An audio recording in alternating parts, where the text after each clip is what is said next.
The champagne cork exploded like a gunshot. I watched it arc through the summer air, spinning gold under the sun, before landing somewhere in my mother's rose garden. Everyone laughed. Clara squealed. And I stood there, frozen, staring at the red ribbon tied around $135,000 worth of metal and arrogance. Speech. Speech, someone shouted. My father raised his glass, grinning like a king handing out favors. To my beautiful daughter Clara, he announced, his voice carrying across the backyard of our sprawling estate.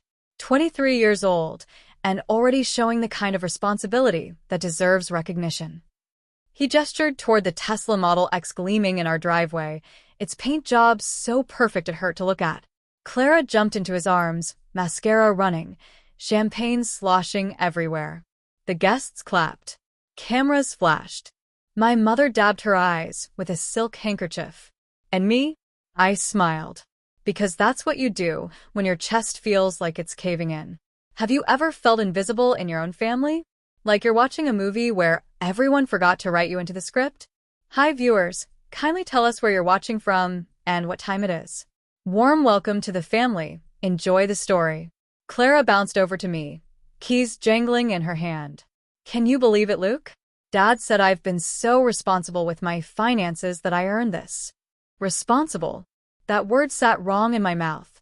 This was the same sister who'd crashed 2 cars by age 20, maxed out 3 credit cards, and once spent $8,000 on a purse she used twice. But sure, responsible. It's beautiful, I managed. Congratulations. She leaned in, lowering her voice. Don't be jealous. I'm sure they'll get you something nice too. Eventually. Eventually. Like a promise made to a child you plan to disappoint. That's when my father turned to me. The crowd quieted, sensing something coming. His smile shifted, still there but sharper now. More performative. You see, Lucan? He walked toward me, hand on my shoulder, like we were having a father-son moment. Your sister earned this. She worked for it. You, on the other hand. He paused for effect.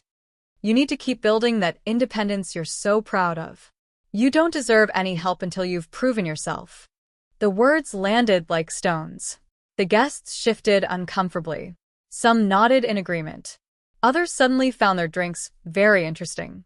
My mother appeared beside him, her smile tight and practiced. Darling, you chose your path. You wanted to make it on your own, didn't you? That's admirable. But actions have consequences. Someone in the crowd chuckled nervously. Clara sipped her champagne, pretending she didn't notice my jaw clenching so hard I thought my teeth might crack. I nodded once. You're right. Independence is exactly what I need. That's my boy, my father said, already turning back to the party. Now, who wants another drink? The celebration continued. Music. Laughter. The sound of my sister's new car engine purring to life as she took it for a victory lap around the circular driveway. And I stood there, watching it all, feeling something cold and sharp crystallize in my chest. Not anger. Anger burns hot and fades fast. This was different. This was ice forming over deep water. Patient. Deliberate. Permanent. They wanted independence? Fine. I'd give them independence, so complete, so absolute, they'd choke on it. I stayed through dinner because leaving early would have caused questions. I smiled through dessert, hugged Clara goodbye, thanked my parents for the lovely evening. Then I drove back to my tiny apartment across town, the one my father once called, that shoebox you're wasting money on.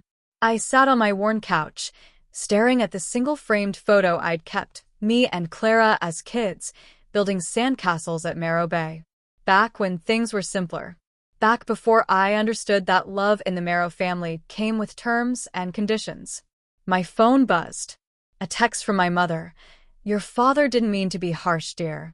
He just wants you to succeed on your own merit. You understand, don't you? I stared at those words for a long time. Then I blocked their numbers. All of them. If they wanted me to be independent, I'd show them what that word really meant. Would you walk away from your family if they treated you this way? Or would you stay and keep hoping for their approval? The memory hit me at 2 a.m., 3 days after I'd walked away. I was 12. Clara was 10. We'd both wanted the same bicycle, this sleek red thing with chrome handlebars that sat in the shop window downtown. I'd saved for 8 months, doing odd jobs around the neighborhood. Mowing lawns. Washing cars. My piggy bank was finally full. Then Clara mentioned she wanted it too. The next day, my father brought it home. For her. She asked nicely. He'd said, ruffling her hair, "You should learn to speak up more, Lucan." I'd stood there, my saved money still in my pocket, watching her ride circles in our driveway. That night, my mother found me crying in my room. I thought she'd come to comfort me. Instead, she sat on the edge of my bed and said, "Life isn't fair, darling. The sooner you learn that, the better. Your sister knows how to make people want to give her things. Well, you're different." Different. That word followed me everywhere. Different meant I got a lecture about responsibility when I forgot my homework. Clara got help finishing hers. Different meant I paid my own way through community college while Clara got a full ride to a private university, not from scholarships, but from Dad's checkbook. Different meant when Clara wrecked her first car at 17, she got a newer one. When I asked to borrow the family sedan at 18, my father tossed me bus fare and said, "Time to be resourceful." Ever notice how some people get safety nets while others get told to learn how to fly? The worst part wasn't the inequality. It was the gaslighting. The way they'd look at me with concerned faces and say things like, "We're doing this for your own good," or, "You'll thank us later when you're stronger than your sister." Stronger. Like suffering was a gift they were generously providing. I remembered overhearing them once, late at night, through the thin walls of our house. I was 16, supposed to be asleep. "He's always been difficult," my father had said. "Too proud. Too stubborn. Nothing like Clara." My mother's response chilled me. "He'll never measure up, Victor. We might as well accept that and focus on the child, who actually appreciates what we do."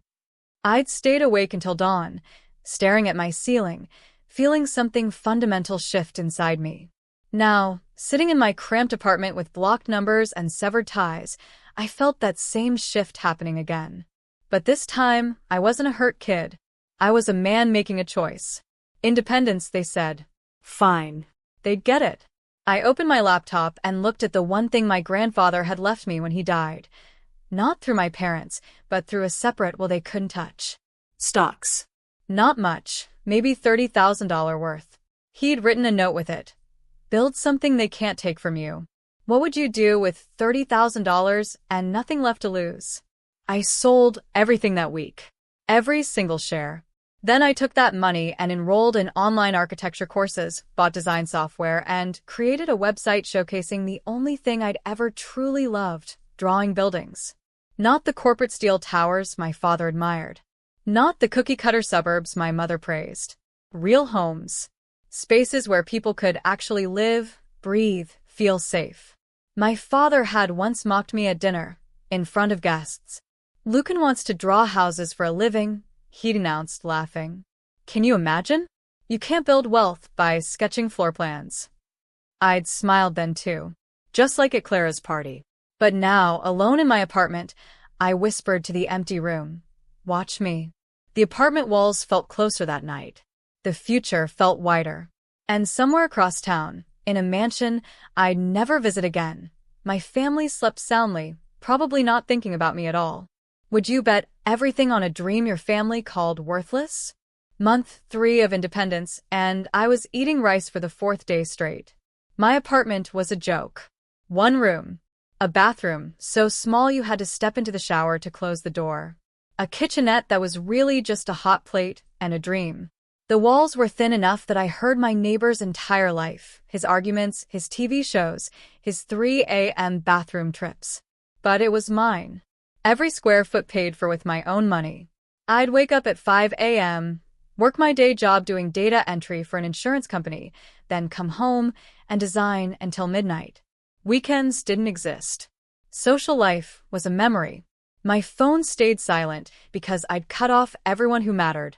Some days, I wondered if I'd made a huge mistake. Then I'd remember my father's face when he said, "You don't deserve any help." And I'd keep working. My first real client came through a Facebook group for young families. A couple, Maya and Tom, expecting their first baby. Budget, $3,000. They needed their cramped apartment redesigned to fit a nursery. I charged them $500. Spent 60 hours on it. When I showed them the final design, maximizing every inch, creating storage where there was none, making the space feel twice its size, Maya cried. "This is perfect," she whispered. "You actually listened to what we needed." That's when I understood something my father never did. Wealth wasn't just about money. It was about value, about solving real problems for real people. Have you ever realized your worth in the exact moment someone else doubted you? Words spread slowly. A redesign here. A consultation there. Small projects, small checks. I lived off instant noodles and took the bus everywhere. My college friends posted pictures from bars and vacations. I posted nothing. Just worked. By month 6, I had a portfolio. 20 projects. Modest homes, tight budgets, creative solutions. Nothing glamorous. But each one had a story. Each one had heart.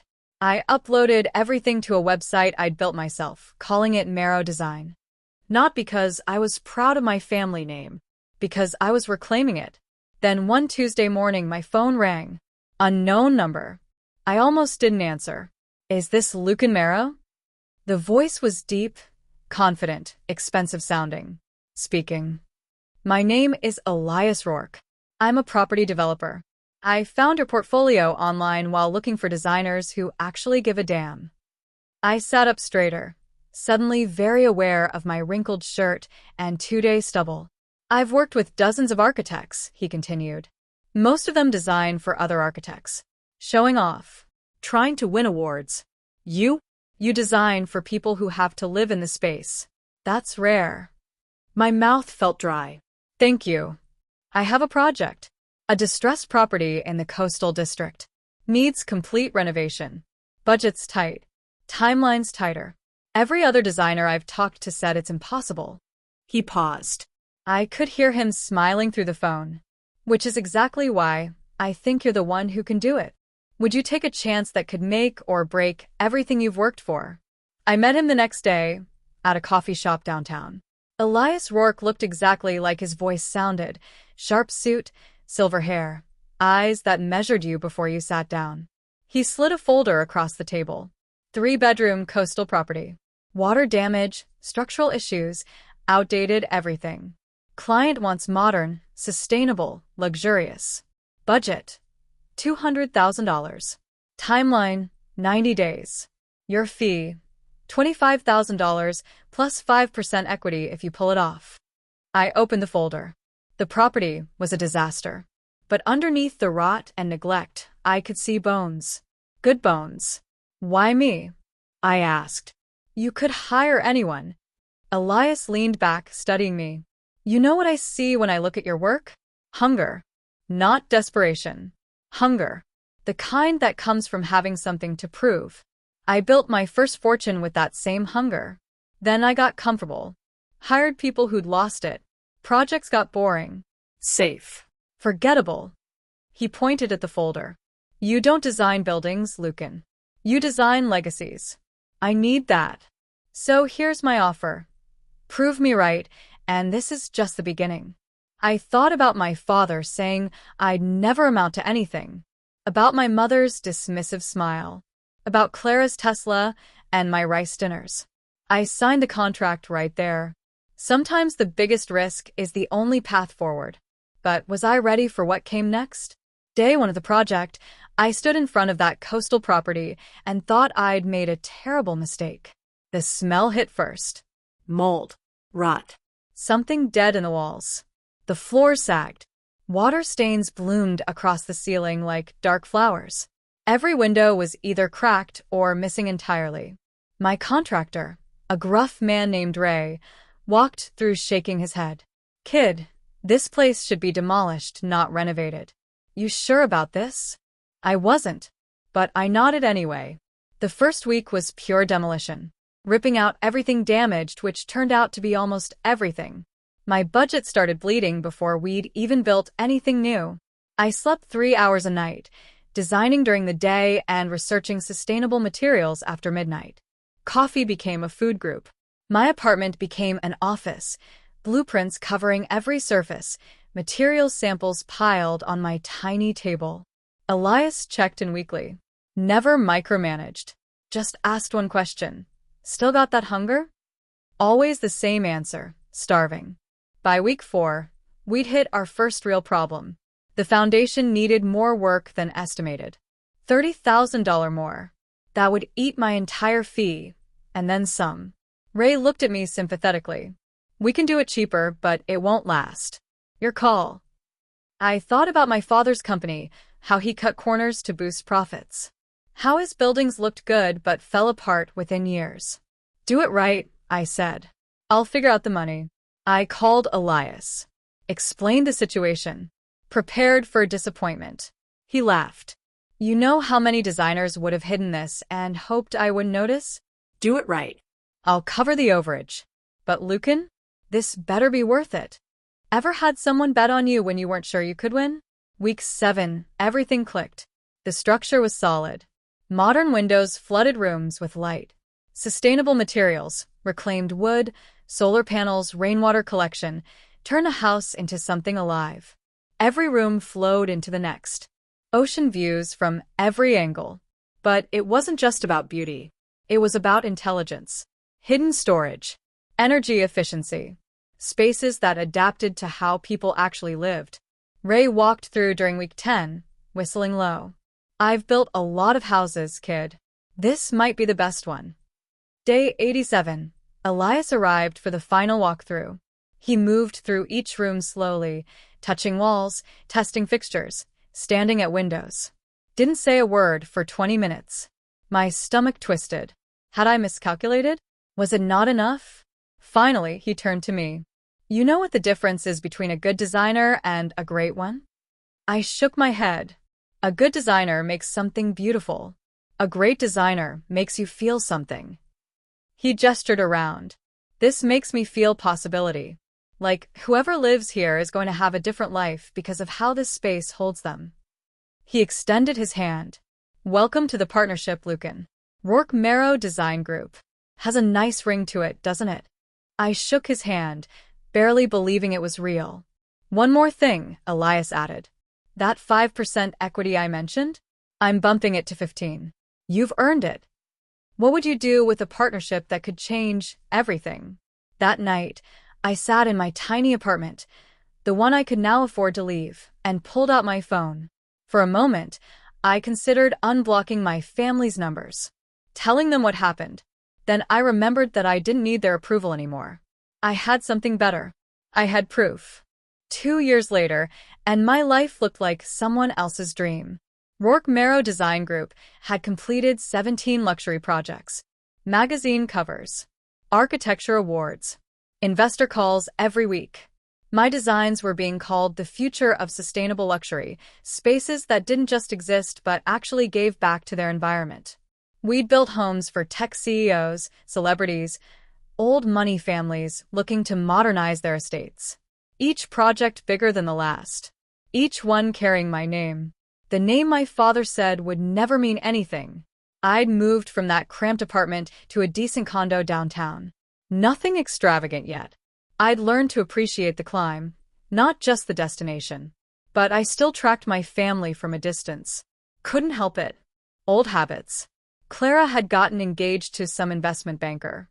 Her social media showed the same life. Parties, shopping, that Tesla, in every other photo. She'd never worked a real day in her life. Probably never would. My father's company, though, that was different. Different in a way that made my jaw tight. Victor Marrow Construction was struggling. I'd heard it through industry contacts. Cutting corners on projects. Losing bids to competitors. Facing lawsuits from clients whose buildings developed problems within years. Karma, some people would say. I called it consequences. Ever watch someone who hurt you start to fall and feel absolutely nothing? Then Elias called me into his office on a Wednesday afternoon. He looked older, tired in a way I hadn't seen before. I'm retiring, he said simply. My wife wants to travel. My doctor wants me to stress less. And honestly, I've built enough. It's time. My chest tightened. What about the company? He smiled. That's why you're here. I'm selling you my shares. Full ownership. Work Marrow becomes just Marrow. Your name. Your vision.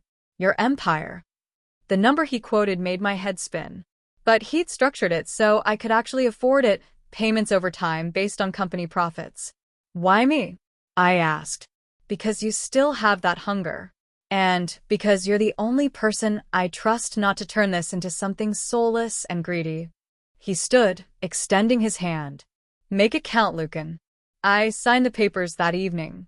By morning, I was the sole owner of a multi-million-dollar design firm. 30 years old. Self-made. Everything my family said I'd never be. And I still wasn't satisfied. There was one more thing I needed. Not for revenge. For closure.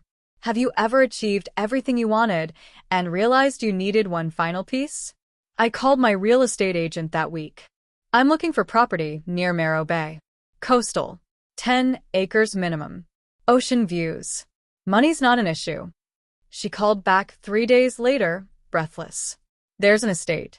Just came on the market. 12 acres. Cliffside. It's been in the same family for 40 years. They're asking $8 million. $8 million. The number should have scared me. Instead, it felt right. Set up a viewing, I said. The property was perfect. Raw land mostly, with old structures that needed demolishing. But the location? Overlooking the same stretch of ocean where my family used to vacation. Where I'd built sandcastles with Clara before everything got complicated.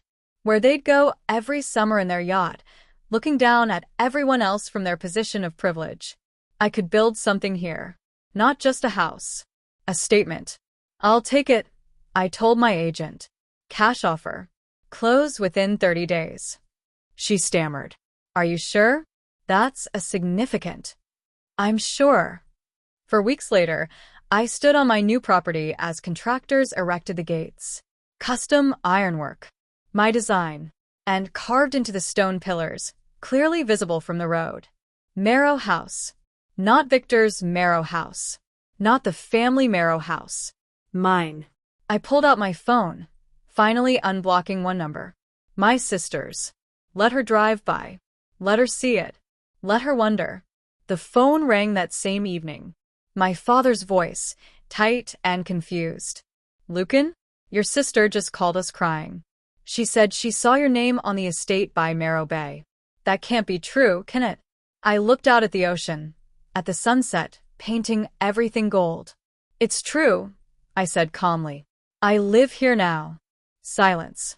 Then forced laughter. You? That property is worth millions. 8, actually. Paid in full. I could hear his breath catch. My mother's voice in the background. Lucan, that's wonderful, dear. We could have helped. I interrupted softly. You already did. You told me to be independent. I listened. What do you say to the people who counted you out when you finally made it? I hung up before he could respond. Then I walked to the edge of my cliff, watching waves crash against rocks below, and smiled. Clara's Tesla pulled up to my gates 3 days later. I watched from my study window as she sat there, engine idling, staring up at the iron letters spelling Marrow House. Even from a distance, I could see her hands gripping the steering wheel. White knuckles. Disbelief painted across her face. She didn't knock.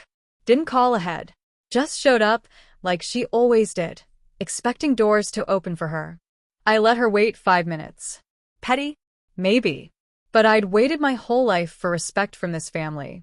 Finally, I walked down the curved stone path, still under construction, but already impressive, and stood at the gate. She rolled down her window. Her makeup was perfect, as always. But her eyes were red. Lucan. Her voice cracked on my name. How did you do this? Not congratulations. Not I'm proud of you. Just confusion that I'd succeeded without their permission. Ever notice how some people can't celebrate your success because it exposes their own stagnation? I pressed the button. The gates swung open slowly, revealing the mansion behind me. Still under construction, but you could see the vision. glass walls, modern lines, the ocean stretching endlessly beyond. She drove through, parked that red Tesla, the one that cost more than most people's yearly salary, and stepped out. Her heels clicked against fresh concrete. She turned in a slow circle, taking it all in. "This is impossible," she whispered. "For you, maybe," I said. "For someone who actually works, it's called ambition." She flinched. "That's not fair." "I work." "At what? Shopping? Posting photos? Spending Dad's money?" I kept my voice level. Come. "Tell me, Clara, what's the last thing you built that didn't come from someone else's wallet?" Her face flushed. You don't understand. Mom and Dad have expectations. They had expectations for me too. Except mine came with insults instead of gifts. Doors slammed instead of opened. And you know what? Best thing that ever happened to me. I gestured toward the mansion. This? I designed it. Every window, every beam, every choice. Built with money I earned solving problems for people who actually needed help. Not handouts. Not because Daddy thought I deserved it. Because I made myself valuable. What would you say to someone who had everything handed to them while you fought for scraps? Clara's eyes filled with tears. Real ones this time, not the performative kind she used on our parents. "It's not fair," she said quietly. "Why do you get to have all this?" And there it was. The question that summed up her entire worldview. Not, "How did you build this?" Not, "What can I learn from you?" Just, "Why you and not me?" "Because I earned it," I said simply. "The way you never had to." She pulled out her phone, fingers shaking. I knew what was coming before she even dialed. Dad. Her voice pitched higher, younger. The little girl act she'd perfected. Why does she get to have that? Why her? Not talking to me anymore.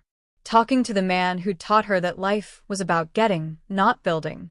I watched her pace the driveway, that expensive Tesla shrinking in the shadow of what I'd created.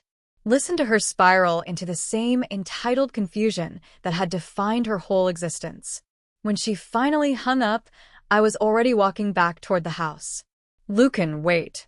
I turned. "You should go, Clara. This isn't your world. It never will be."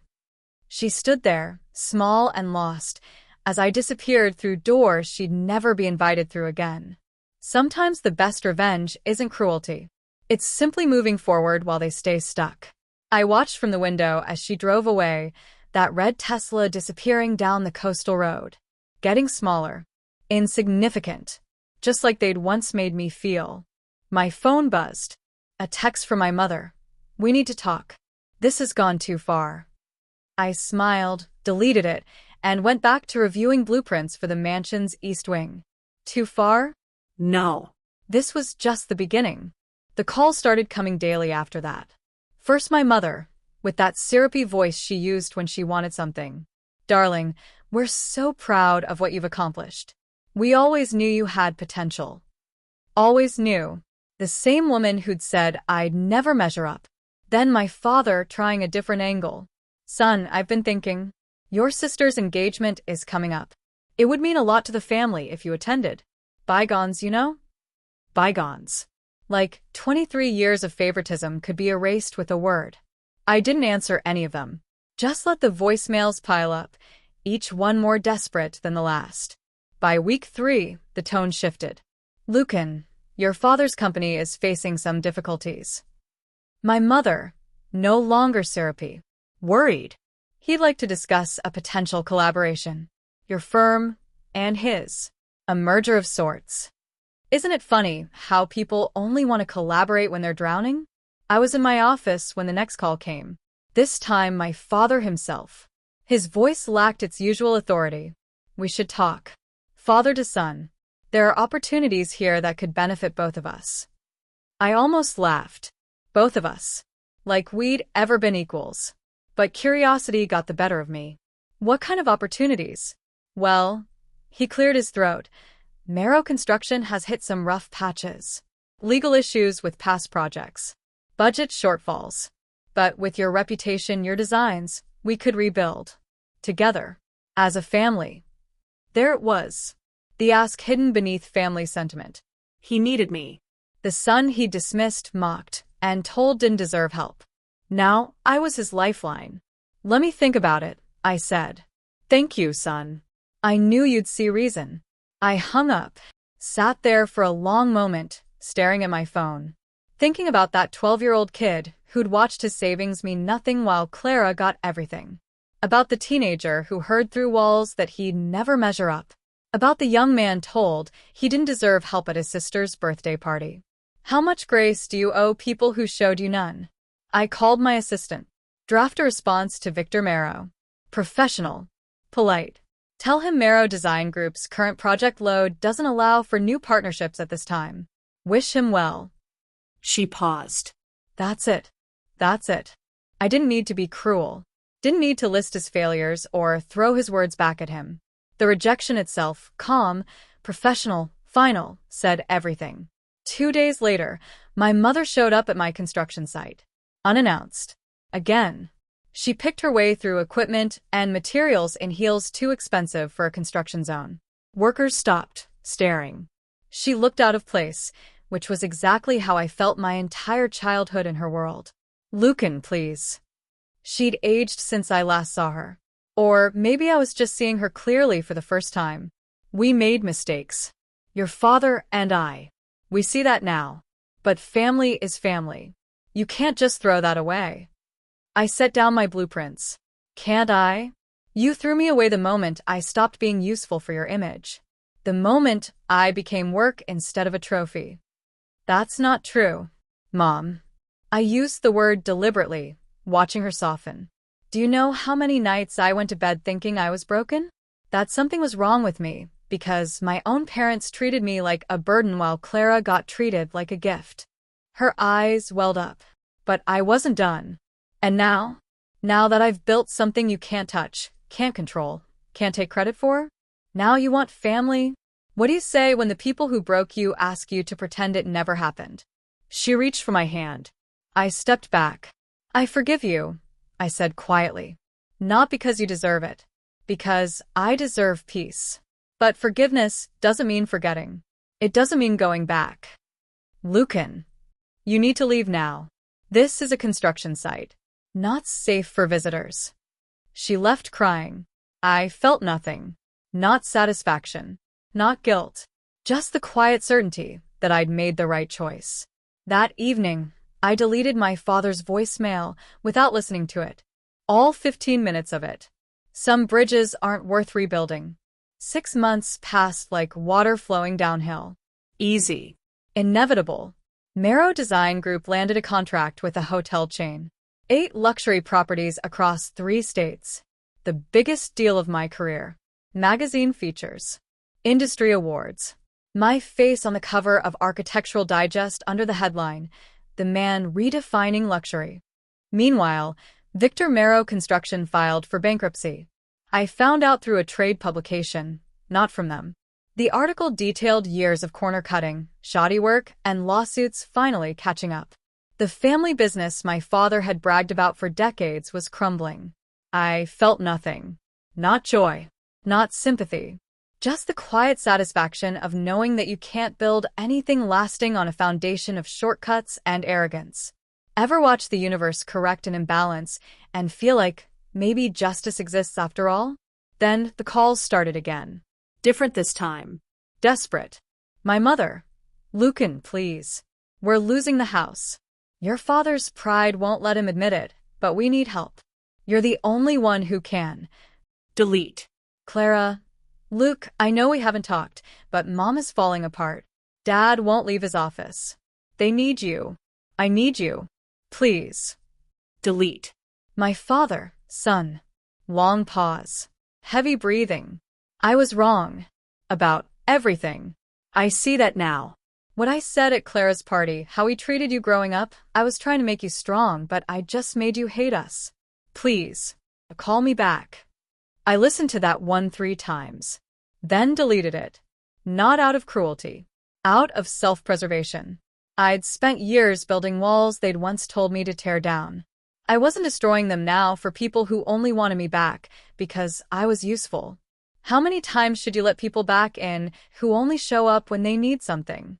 My business partner, Steph, the brilliant structural engineer I'd hired a year ago, found me staring at my phone one evening in the office. Family, she asked. Former family, I corrected. She sat across from me. Want my unsolicited opinion? Not really. Tough. You're not a bad person for protecting your peace. You're smart. They had chances. Multiple chances. They chose their path. They're broke now. Losing everything. And whose fault is that? Yours for succeeding? Or theirs for building a company on sand and treating people like trash? Sometimes the wisest thing is hearing someone else say what you already know. I nodded slowly. You're right. I know. I'm always right. It's annoying, but you'll get used to it. That made me laugh. First real laugh in weeks. My phone buzzed again. Another voicemail. My father's assistant this time. Mr. Marrow, your father wanted me to reach out regarding a potential family meeting. He's asking if you'd be willing to discuss. I blocked the number. Then I called my therapist. Started sessions twice a week. Worked through the guilt, the anger, the weird grief of mourning people who were still alive but no longer in my life. And slowly I started to feel lighter. Like I'd been carrying their expectations my whole life and finally set them down. 3 months later, I received a formal letter. Not a voicemail. Not a text. An actual letter on expensive stationery. My father's handwriting. Son, I understand your silence. I've earned it. But I'm asking one last time, let's rebuild. As a family, I promise things will be different. I held it for a long time. Remembered that scared 12-year-old watching his sister get the bicycle he'd saved for. The teenager hearing he'd never measure up. The young man told he didn't deserve help. Then I fed it through my office shredder and got back to work. Some promises come too late. The gala invitation arrived on thick cardstock, embossed in gold. Marrow Design Group proudly presents the ESO Luxury Collection launch. Location: Marrow House, Marrow Bay. Black tie. Industry leaders. Press welcome. My assistant had outdone herself. 300 confirmed guests. Vogue. Architectural Digest. Tech billionaires. Old money. New money. Everyone who mattered in luxury real estate. And it was happening in the mansion my family once thought was a fantasy. The night arrived clear and perfect. The completed Marrow house glowed against the darkening sky. Glass walls reflecting sunset, solar panels invisible but powering everything, gardens cascading down toward the cliff edge where the ocean roared its approval. I stood on the main terrace in my custom suit, watching guests arrive, watching their faces as they took in what I'd built. Not just the house, the vision, the proof that luxury and sustainability could coexist. Ever throw a party so beautiful it becomes a statement? Steph found me nursing a whiskey. You did it. Actually did it. We did it. I corrected. No. This one's all you. I just made sure the walls didn't fall down. She clinked her glass against mine. Congratulations, Lucan. You earned every inch of this. The speeches started at 8. Industry leaders praising our work. Investors announcing new partnerships. Magazine editors requesting exclusive features. Then I took the microphone. Thank you all for being here tonight. 5 years ago, I was living in a one-room apartment, eating rice for dinner, betting everything on a dream most people called impossible. Scattered laughter.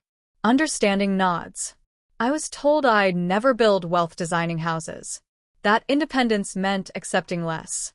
That I didn't deserve help until I'd proven myself. My voice stayed steady. Calm. Well. I proved myself. Not to them. To me. Applause erupted. I raised my glass. To everyone who has ever told they weren't enough, you are. To everyone who has ever given obstacles instead of opportunities, climb them anyway. And to everyone who bet on themselves when no one else would. That's when I saw them. My parents. Standing at the entrance. Not on the guest list. Not invited. But there. My father looked smaller somehow. Older. His suit didn't fit quite right anymore. My mother's designer dress was from last season. Clara stood between them, eyes wide, taking in the crowd, the mansion, the success I'd built without them. What do you do when the ghosts of your past show up at your victory party? The room fell silent. Everyone sensed something. Guests turned. Whispers rippled. I could have had security escort them out. Could have made a scene. Could have enjoyed the power reversal publicly. Instead, I finished my toast. To independence, the kind you build, not the kind you're given. Glasses clinked. Applause resumed. I stepped down from the stage and walked directly to my parents. My father's voice came out hoarse. Son, Lucan, we had no idea you'd built something this magnificent. You weren't supposed to, I said quietly. My mother touched my arm. I didn't pull away. We're so sorry. For everything. We were wrong. About you. About Clara. About what matters. Clara stayed silent, for once with nothing to say. I know you are, I said. But sorry doesn't rebuild burned bridges. It just acknowledges the fire. My father's eyes glistened. What can we do? To fix this? To be a family again? I looked at them, really looked at them, maybe for the first time without anger clouding my vision. Nothing, I said simply. There's nothing to fix because this isn't broken. This is just what happens when you teach someone to stand alone. Eventually they do. How do you walk away from people who finally see your worth, but only after you stop needing theirs? Lucan, please, my mother started. You're welcome to stay for the party. Network. Enjoy the view. But when it's over, we go back to what we've been. Separate. Independent. I turned to Clara. You asked why I get to have this. Here's your answer, because I didn't wait for someone to give it to me. I built it. Then I walked away. Back to my guests. Back to my life. Back to people who'd believed in me from the start. I didn't look back. Didn't need to. The ocean crashed below. Music floated through the air. Laughter echoed off glass walls I designed. And for the first time in my entire life, I felt completely, utterly free. 3 years later, and I'm standing on my balcony watching sunrise paint the ocean gold. Marrow Design Group just closed a deal with a European hotel conglomerate. 50 properties. My biggest contract yet. The company I started in a one-room apartment now has offices in 4 cities and 200 employees. My mansion, the one Clara drove past crying, hosts quarterly charity events for underprivileged architecture students. Full scholarships. Mentorship programs. Everything I wish I'd had. Ever realize that your success becomes truly meaningful when you use it to help others climb? I heard through industry contacts that my father eventually took a job with one of his former competitors. Middle management. Steady paycheck. Nothing glamorous. He's retired now. Living in a modest condo. Still married to my mother, who volunteers at a community center. Clara got divorced 2 years ago. Took her ex's money in the settlement and opened a boutique that went under within a year. Last I heard, she's working retail. Learning, finally, what it means to earn your own way. I don't hate them anymore. Honestly, I barely think about them. That's the thing about building something real. It fills the spaces where resentment used to live. My phone buzzes. A text from an unknown number. Hi, Lucan. It's Clara. I know I have no right to ask, but I'm trying to turn my life around. Could I maybe meet with you? Coffee? Just to talk. I stare at it for a long time. 5 years ago, I would have deleted it immediately. 3 years ago, I might have responded with something cutting. Now? Now I see it for what it is. Someone finally learning what I learned the hard way, that the only person who can save you is yourself. I type back, I'm proud of you for trying. But I'm not the person who can help you with this journey. You need to do it the same way I did, alone first, then with people you build genuine connections with. Good luck, Clara. I mean that. Sometimes the kindest thing you can do is let people find their own way, just like you had to. I send it. Feel nothing but peace. Then I go inside, make coffee, and review designs for a community housing project. Affordable, sustainable, beautiful. For families who need homes, not showpieces. The ocean sounds different now than it did when I first moved here. Less like a barrier between me and my past. more like a soundtrack to my present. I've built 13 major properties since that first coastal renovation with Elias. Each one carries my vision, spaces where people don't just live, but thrive. Where design serves life, not ego. The irony isn't lost on me. My family wanted me to be independent, so I'd fail. So I'd come crawling back. So they could prove that without them, I was nothing. Instead, independence became my superpower. What would you tell your younger self if you could go back to the moment they told you that you weren't enough? I'd say, they're wrong. Not just about you, but about what strength means. Real strength isn't being given everything and coasting. It's being given nothing and building anyway. I'd say, the people who underestimate you are giving you a gift, motivation wrapped in insult. Use it. I'd say, one day, you'll stand in a mansion you designed, overlooking an ocean that belongs to no one and everyone, and you'll realize that the best revenge isn't destruction. It's creation. My doorbell rings. Friends arriving for brunch. People I've met through work, through life, through the genuine connections you build when you're not performing for family approval. Before I answer, I walk back to the balcony one last time. Look at the view. My view. Paid for with work, sacrifice, and the stubborn refusal to accept anyone's limitations but my own. Somewhere across town, my sister's voice still echoes from years ago. Why does she get to have that? And finally, I have the complete answer. Because I built it with the independence you demanded. Because I turned their rejection into motivation. Their dismissal into drive. Their no into my watch me. Because I learned that family isn't always blood. It's the people who believe in you, challenge you, celebrate you, genuinely, not conditionally. Because I stopped waiting for permission to be successful and just became it. The ocean roars its agreement below. The sun climbs higher. My life continues. And the lesson? The lesson they tried to teach me but accidentally taught themselves? Independence isn't punishment. It's power. And once you claim it, truly claim it, no one can ever take it away. Thank you for being part of this journey. If this story resonated with you, hit that subscribe button and turn on notifications, because everyone deserves to hear stories that remind them of their own strength. Drop a comment below sharing your own journey of proving people wrong. Your story might be exactly what someone else needs to hear today. Together, we rise. Together, we inspire. See you in the next one.